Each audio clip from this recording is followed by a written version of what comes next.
they're bridge components, you know, and they're probably using it as a warehouse. I'm not sure.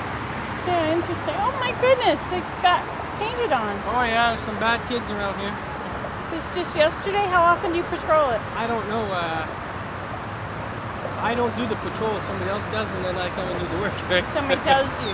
Yeah. And how do you get it off?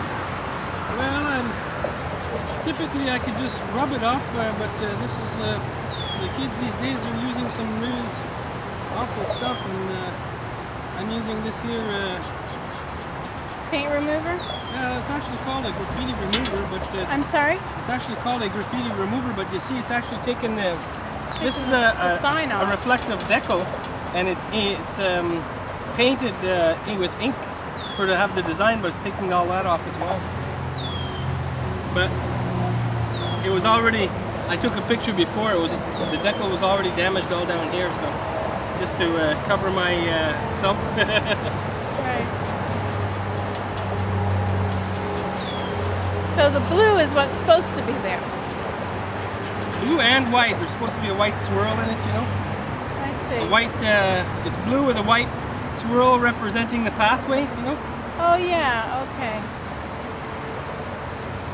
And then they will have other blue decals pointing you to maybe like a lookout or something, you know, a point of interest, I guess.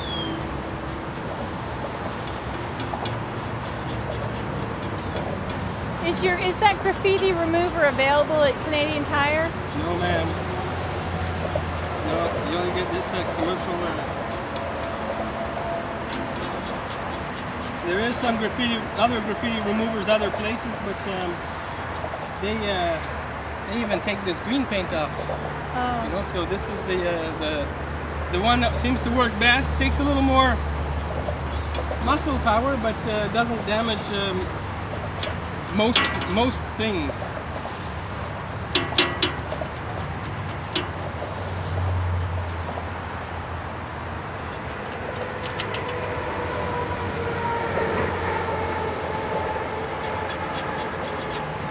Typically I would just use a brush, but this is really hard to get off.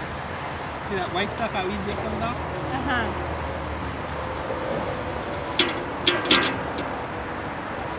And this stuff here, the strength of it evaporates, so you have to sort of keep spraying and keep at working. the same time.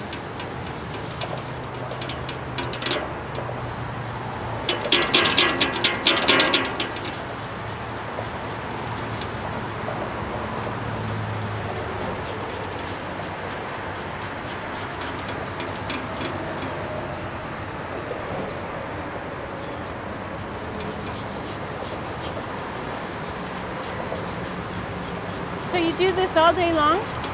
No.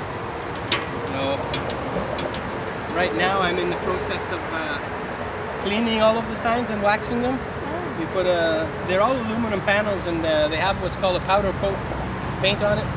And if you keep them waxed, they stay a nice brilliant color. Otherwise they fade. And so I have to go around and wax them twice a year.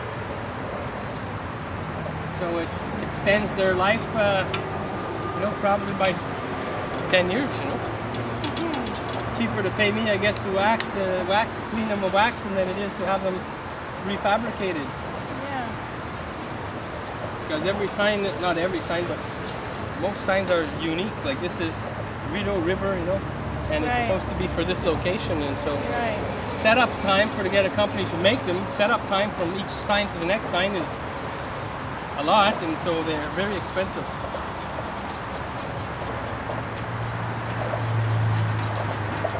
There are some generic signs. You may see some that say share the path, and it has a kilometers how fast you're supposed to go.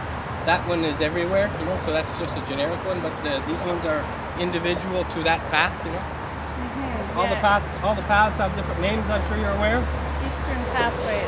I'm not from Ottawa. Okay, well this here is actually this one is the Rideau River pathway, and then you have the Rideau Canal East, Rideau Canal West. You have Ottawa River Pathway, Aviation Parkway Pathway, Rockcliffe Pathway, Right. You got a whole, there's about 16 of them actually, and then there's a bunch on the Quebec side as well. So where are you from? Oh, I live out a couple hours out of town to the west. Out by Perth, you mean? Perth, Prior, that way? Yeah. You don't seem sure.